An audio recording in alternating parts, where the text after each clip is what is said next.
NEET के exam में 1 महीने से भी कम का समय रह गया है। सबसे ज्यादा डरावनी जो चीज है वो है फिजिक्स के मार्क्स।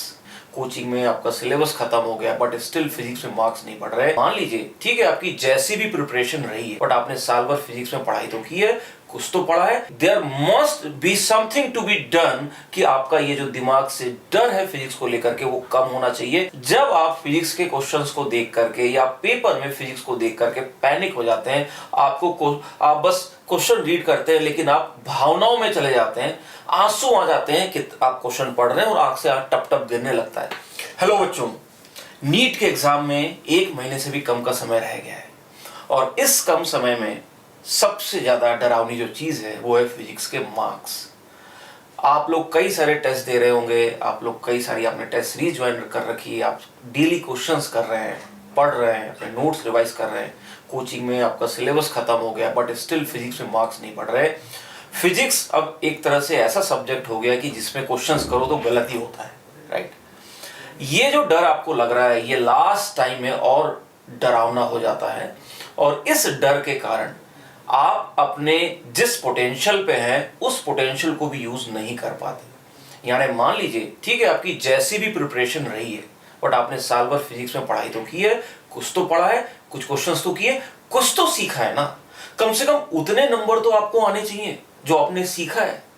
लेकिन अगर आप इस चीज में अगर हिम्मत हार जाएंगे, इससे घबराएंगे, तो उतने मार्क्स भी नहीं आएंगे जितने आपने मेहनत की है, जितने आपने डिजर्व किए। और ये इस सब्जेक्ट को और भी मुश्किल बना देता है। ये सिर्फ इस सब्जेक्ट की प्रॉब्लम नहीं बच्चों, लाइफ में भी किसी भी चीज को जब आप करते हैं, अगर समहाउ आप उसमें कुछ अच्छा नहीं कर पाते, आपका अगर उसमें कॉन्फिडेंस कम है तो आप उसमें अंडर परफॉर्म करते हैं। आप प्रेशर के अंदर आप अपनी 100% एफिशिएंसी से ज्यादा काम नहीं कर पाते, राइट। तो हमें सबसे पहले अगर हम जिस लेवल पे भी हैं, जिस स्तर पे भी हैं, जितने भी हमारे मार्क्स आ रहे हैं, उन मार्क्स में अगर इंप्रूवमेंट चाहिए तो पहले हमें चेक करना होगा। ऐसा तो नहीं कि मैंने जो पढ़ाई की है, मैंने साल भर जो किया है, मेरे उससे भी कम आ रहे हैं, क्या मैं ज्यादा घबरा रहा हूं? अगर हम किसी तरह से इस घबराहट को कम कर दें, किसी भी तरीके से, I don't know, maybe meditation, maybe किसी टीचर की बात सुनकर, मे बी कोई गाना सुनकर, there could be various methods, लेकिन there must be something to be done कि आपका ये जो दिमाग से डर है फिजिक्स को लेकर के वो कम होना चाहिए, ताकि आप एटलीस्ट उतना परफॉर्म तो करें जितनी आपने साल भर मेहनत करी है, आप अंडर परफॉर्म ना करें। अब पता कैसे चलेगा कि सर हमने मेहनत करी भी कि नहीं करी, हम अंडर परफॉर्म कर रहे हैं कि ये कर रहे हैं? इसका सबसे सिंपल है बच्चों पता करना, बहुत आसान है इसको पता करना। जब आप फिजिक्स के क्वेश्चंस को देख करके या पेपर में फिजिक्स को देख करके पैनिक हो जाते हैं, आप बस क्वेश्चन रीड करते हैं लेकिन आप भावनाओं में चले जाते हैं, आंसू आ जाते हैं कि आप क्वेश्चन पढ़ रहे हैं और आंख से टप टप गिरने लगता है। ये वो कंडीशन है जब आप एक्चुअली में बहुत ही अंडर परफॉर्म कर रहे हैं, राइट। मतलब आप उस सब्जेक्ट को में इमोशन आपके ऊपर हावी हो जाता है क्वेश्चन करते टाइम। इस टाइम अपने आप को संभालना है, अपने आप को ये दिलासा दिलानी है कि हमने साल भर जो मेहनत की है, जितनी मैंने मेहनत की उतने तो मैं नंबर लेके आऊंगा, चाहे सामने फिजिक्स हो या क्वांटम मैकेनिक्स हो, चाहे दुनिया में चाहे जो आ जाए। मैंने अगर किसी चीज में मेहनत की है, मैं उतनी मेहनत के नंबर लेके रहूंगा। अपने आप को स्ट्रांग बनाना है बच्चों, और ये किसी की बातें सुन के नहीं, ये जज्बा अपने दिल में रखना है।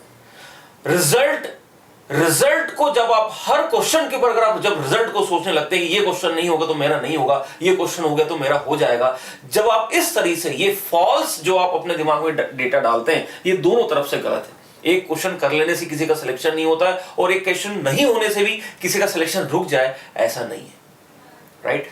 तो आपको अपने माइंडसेट को करेक्ट करना पड़ेगा। आपके लिए बस वो एक क्वेश्चन है, आपने साल भर तैयारी की है, आपने अगर वो सीखा होगा तो आपसे हो जाएगा। आपको अगर उसमें दिक्कत, आप फंस गए, किसी भी चीज से फंस सकते हैं। देखो क्वेश्चन होने के लिए ना सिर्फ सीखना जरूरी नहीं होता है, उसको एग्जाम में क्वेश्चन को रीड करके, कंप्रीहेंड करके, सही से कैलकुलेट करके, रिकॉल करके, इतने सारे प्रोसेस चल रहे होते हैं और किसी भी एक प्रोसेस में अगर गड़बड़ हुई ना तो वो क्वेश्चन का आंसर गलत आ जाता है।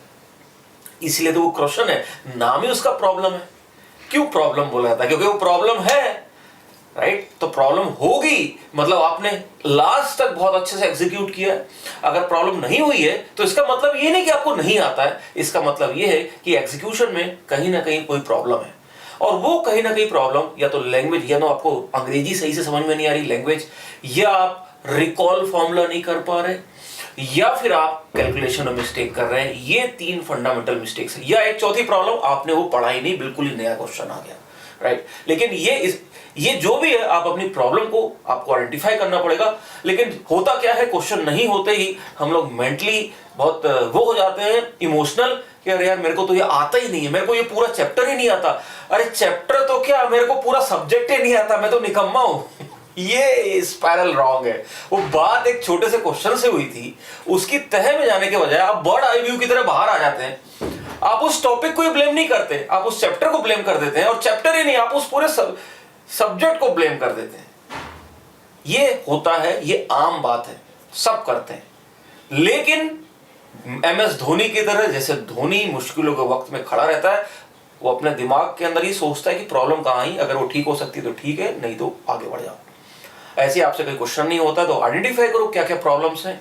क्या फॉर्मूला रिकॉल करने में दिक्कत है, क्या अंग्रेजी समझ में नहीं आई, राइट, या आप कैलकुलेशन नहीं कर पा रहे थे mathematically, 2 linear equation 3 linear equation आगे सॉल्व नहीं हो पा रहा है, या आपको आता ही नहीं है वो सब्जेक्ट, वो आपको पता ही नहीं क्या हो रहा है। लास्ट में यही कि अच्छा इसमें एक पता नहीं कौन सा फॉर्मूला लग रहा है, ये तो मैंने पढ़ा ही नहीं। ये 3-4 ही तरीके हैं। और उसके बाद जब आपको प्रॉब्लम मिल जाए, फिर आप उन पे काम कीजिए, और धीरे धीरे धीरे आप देखेंगे जैसे जैसे आपकी प्रॉब्लम दूर होती जाएंगी, आपके वो क्वेश्चंस ठीक होने लग जाएंगे। यही फिजिक्स को करने का तरीका है, यही किसी भी जिंदगी में एक मुश्किल काम को करने का सही तरीका है। सबसे पहले अपने दिमाग को सही करना। सही दिमाग होगा, जितनी बड़ी प्रॉब्लम बच्चों, उतना ही शांत दिमाग होना चाहिए। जितनी बड़ी समस्या हो हमारे सामने, उतना ही हमारा दिमाग शांत होना चाहिए। ये बहुत महान दार्शनिक ओशो ने कहा है कि जितनी आपके सामने समस्या खड़ी हुई है, उतना ही शांत हो जाओ, तभी आप उस समस्या को सही से हल कर पाओगे। और जब कोई समस्या नहीं है, तब वापस परेशान हो जाओ। So with this I hope अब आप इस चीज को फॉलो करेंगे। बाकी God bless you. I am Vivek Pandey, I am from NEET prep. Thank you so much, God bless you.